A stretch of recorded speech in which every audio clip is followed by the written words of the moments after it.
শুভ বিজয়া দশমী সবাইকে। এই যে দেখো আজকে আমি সকাল সকালে একদম ভাইর হয়ে পড়ছি রেডি হয়ে, তো তুমি করে আমি দেখাইলাম। দেখো আমার লুকটা আমার কেমন লাগতেছে এটা তোমরা অবশ্যই কিন্তু আমার কমেন্ট করে জানাইবা। তারপরে আমি আর আমি বনু ভাইর হয়ে পড়লাম। তো জানো আমরা 3 বোন, তো 3 বোনে আমরা ভাইর হয়ে পড়ছি আজকে স্কুটি নিয়ে। তো ভাবলাম সবসময় খালি আমার স্কুটি চলাইতে লাগে, কী করুম গো, বনু ওরা পারে না। মুন্নি কিন্তু পারে, মুন্নি কিন্তু একদমই চলাইতেছে না, উপায় নাই, তো আমিই চলাইলাম। তারপরে আমরা গেছিলাম আমবাগানে, যে দেখো পূজা প্যান্ডেলে গেলাম। পূজা প্যান্ডেলে গিয়ে ভাবলাম যে কতগুলি ফটো আর ভিডিও নিয়ে নিই। তো আমরা দিনের বেলা গেছিলাম, কারণ কালকে রাত্রে একদমই যাইতে সময় হয় না, কারণ কালকে আমরা নগাঁও গেছিলাম, তো সময় পাইছি না। তার লাগে আজকে আমি গিয়ে কতগুলি ফটো ভিডিও নিয়ে নিছি। আরেক পক্ষে ভালো হয়েছে, দিনের বেলা বহুত সুন্দর করে ফটো ভিডিও নিতে পারছি। তারপরে এই যে দেখো আর কতগুলি পূজা দেখলাম।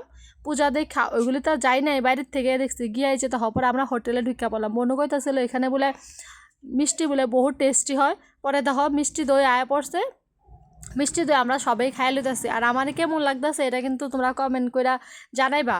আর আমার ব্লগগুলি কেমন লাগে এটাও কিন্তু তোমরা অবশ্যই কমেন্ট করে জানাইবা। তো খায়া টায়া পরে দিদিকে ঘরে গেছিলাম গা।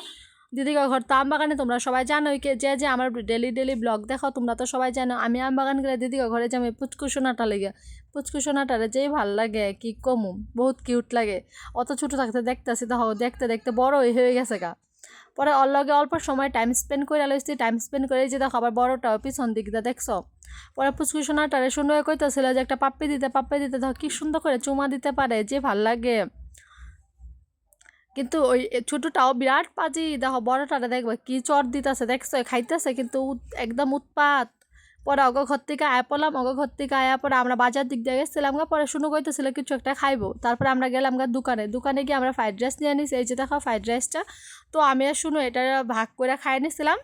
তারপরে আবার আমি মুন্নি কইতেছিল আইসক্রিম খাইবো, তো আবার আইসক্রিমও নিয়ে নিলাম। আইসক্রিমও খাই লইছি আর সিঁদুরটা লাগাইছিল বউ দিয়ে। তো আজকে ব্লগটা এতটুকুই, কেমন লাগলো?